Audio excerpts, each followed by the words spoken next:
Thank you, James. It's interesting to see that up on the first slide chart, exactly illustrating how we got into this. AmpliVox designs, engineers, manufactures, and markets portable sound systems, lecterns, everything from wood, metal, plastic, acrylics, etc. And we've had a great deal of success over the last several years, even through the recession, where we've added many, many employees and have doubled our square footage. And along the way, we thought that with this particular pink podium, that it's a black podium and a brown podium in our natural lineup. We got involved with the Komen Foundation 2.5 years ago and did this in pink for them down here in Chicago. And as a result of that, we decided that we would spread that nationally and open it up to every breast cancer awareness operation. And so far we've donated over 200 units. The important thing throughout our growth and where we came from and where we want to go is it's not just our products, our systems, and in fact, the system that we're speaking on here, you can analogize, this is what we do. Unfortunately, this is not our system, so we'll have our rep talk to them later about monetizing that portion of it. But we believe very, very strongly, as a small company, we do a little over $7 million a year, we have 31 employees, that we wanted to find ways to engage our employees in something far beyond the normal business operation that they have performed so well. And this was actually our second move. The first thing that we did is we provide donations to youth sports groups nationally. We started that actually about 4 years ago. Then we got involved with the YMCA. Right, Nancy? Correct. And we did a program with the YMCA nationally where we would donate X percentage of specific products that they used at the YMCA's. Leading to the third program here with the Pink Promise. So many of us have been involved personally with relatives, neighbors, associates where there has been breast cancer problems, issues.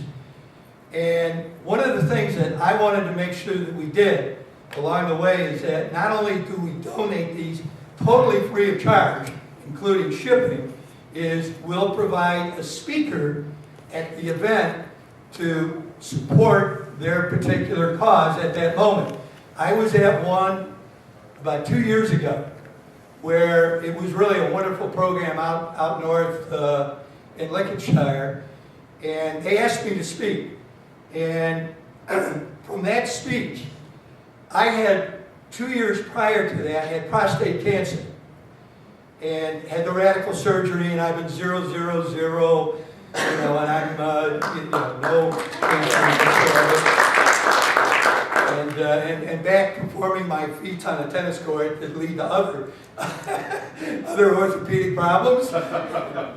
But this gave me an opportunity to speak, to lead from the breast cancer awareness that we were doing into my own personal story, which I had been reluctant to do. I really had not said anything about, what had gone on. And one of the big issues today is for people to speak up and announce what the problem was, how they solved it, and so other people can relate to it in terms of their issues, their problems, and their recovery. And that really it's been very, very important to everything we did. Personally, it's been gratifying because I feel now that I can, make a small contribution in that way. What else? We've expanded the program into the pink megaphones, and our whole platform here is I can't specifically monetize or provide metrics as to what our ROI is or is not. I do know that we've had terrific feedback on our website. We have on our website we have our YouTube and our blogging and twitting, and I've got I've got just a couple of great young men that we hired as interns from Trinity College here in Deerfield, Illinois.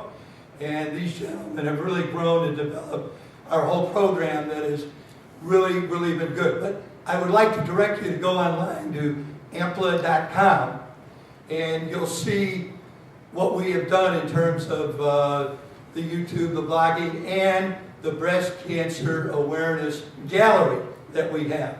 And we're just putting up a prostate cancer awareness blog and YouTube. That basically is it. I am very thankful and very grateful and humbled by the opportunity to convey our message. And the more we can do in that way, the better our company is. So, thank you.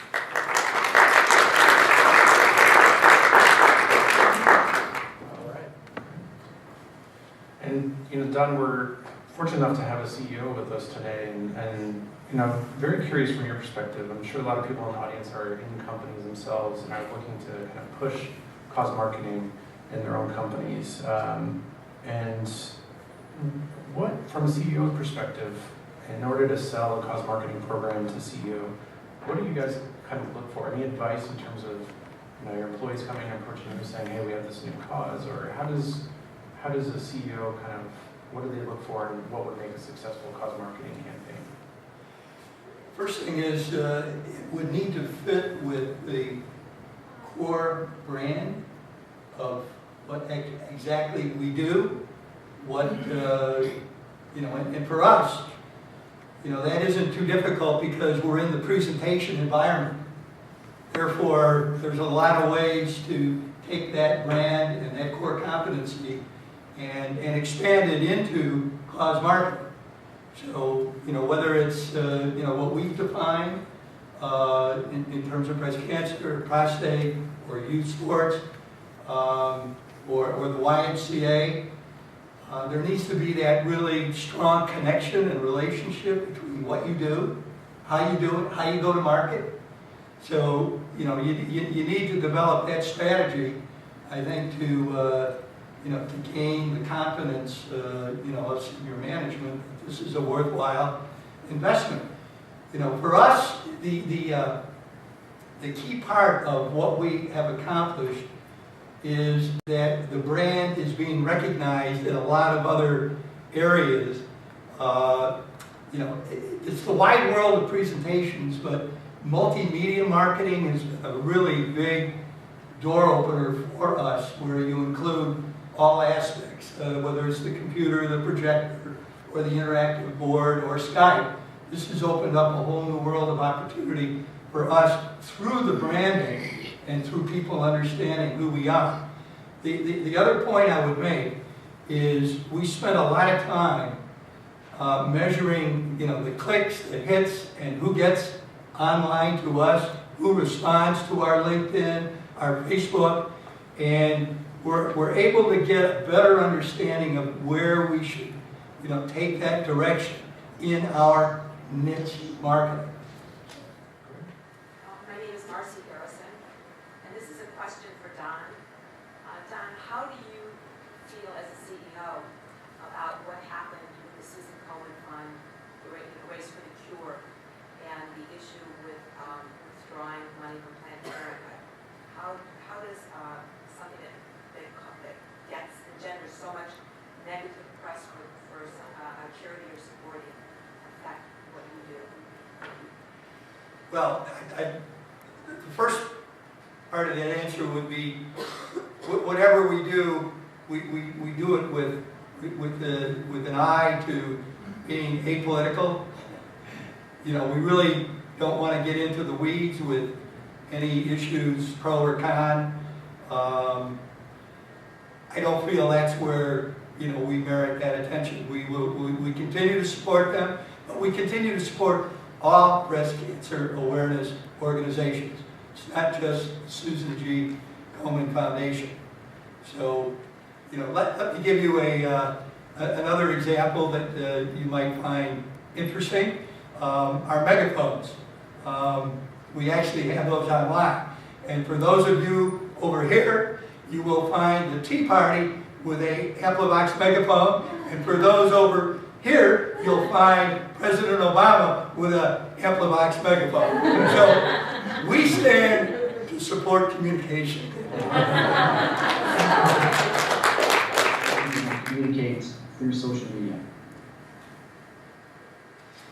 We have found that it is very important to utilize video and to develop applications and to be able to show exactly what the products are and how it communicates.